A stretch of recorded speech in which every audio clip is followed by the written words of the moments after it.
ఈరోజు lunch with balanced డైట్లో ఏమేమి పెట్టాను. రైస్ మీద కొంచెం నెయ్యి వేసాను.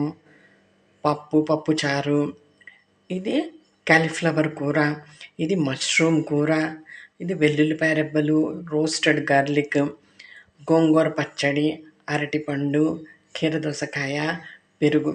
చూడండి, ఇప్పుడు న్యూట్రిషియస్ వాల్యూస్ చెప్తాను. రైస్లో కార్బోహైడ్రేట్స్ ఒక బౌలే తినాలి. నెయ్యిలో ఫ్యాట్ ఉంటుంది, ప్రోటీన్ కూడా ఉంటుంది. పప్పులో ప్రోటీన్ ఉంటుంది, లిటిల్ బిట్ ఫైబర్ ఉంటుంది.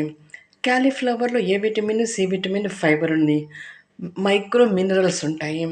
పెరుగులో ప్రోటీన్ ఉంది, కాల్షియం, ఫ్యాట్ ఉంది, ఏ విటమిన్ మరియు బి విటమిన్ ఉంటుంది.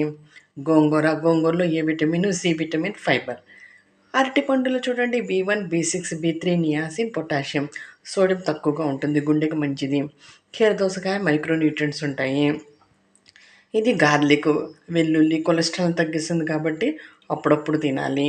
మష్రూమ్లో చాలా రకాలైన న్యూట్రియం వాల్యూస్ ఉంటాయండి. డి విటమిన్ ఉంటుంది, ఏ విటమిన్ ఉంటుంది, ఫైబర్ ఉంటుంది, మినరల్స్ కూడా ఉంటాయి. ఇదండి లంచ్ విత్ బ్యాలెన్స్డ్ డైట్.